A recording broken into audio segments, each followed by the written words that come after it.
ng Diyos, purihin ng ating Panginoon. Pag nagbuhos ba ang Diyos ng kanyang biyaya, handa ka ba? Dati sa ating buhay, ako ay panasimba lang.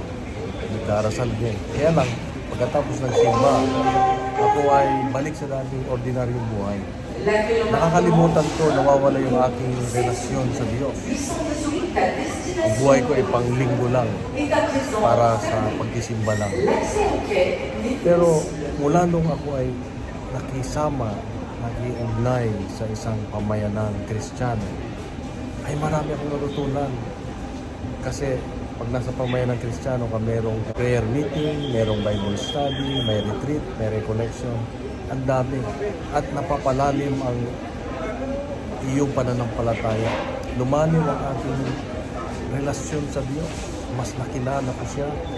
At mas lalong napamahal ako sa Kanya. Na ang lahat ng aking ginagawa at gagawin ay laging ang Diyos ang dapat nangunguna. Kaya nga, ang Diyos ay laging nagbibigay, nagbubuhos ng kanyang biyaya at grasya. Ngunit ang kailangan lang ay handa yung aking puso, ang aking isipan. Kaya sa Ebanghelyo ngayon sabi niya, pag nagbuhos ng bagong alak sa lumang sisidlang balat, ito ay sasabog. Kaya kailangan yung bagong sisidlang balat, paglalagyan ng bagong alak. Ganun din tayo. Kailangan yung buhay natin na makaluma, ang dating gawin natin na luma, ay kailangang iwaglit natin para matanggap natin ang bagong biyaya ng Diyos. Ito ang hamon ng Diyos sa akin ngayon, kapatid, na buksan natin ang ating mga puso at isipan. Dahil ang Diyos ay nangungusap sa atin, nagbubuhos siya lagi ng biyaya, ang kanyang grasya, at kailangang handa tayong tanggapin.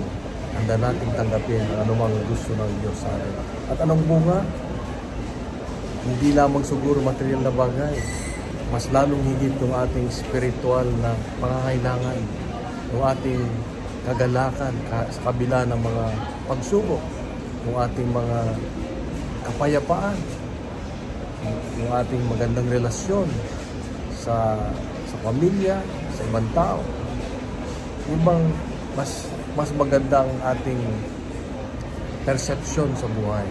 Dahil pag ang Diyos ay bukas sa ating buhay, nakakagalaw siya ng malaya, mas magaan ang buhay, mas may pag-asa, mas nararamdaman natin ang presensya ng Diyos, ang pagmamahal ng Diyos. Kaya kapatid, itong hamon ng Diyos sa akin ngayon, nawa mabuksan natin ang ating buhay lagi para sa Diyos. Lusot po natin ang ating reflection ngayon, ibahagi natin sa social media, tuloy natin viral ang salita ng Diyos. At punuin natin ng good news ang social media. Iniling ko po na pagdasal niyo po kami.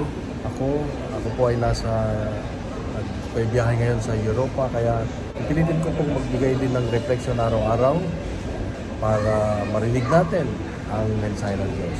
Sa mapagpalang araw sa mga magsabuhay. God bless and God speed.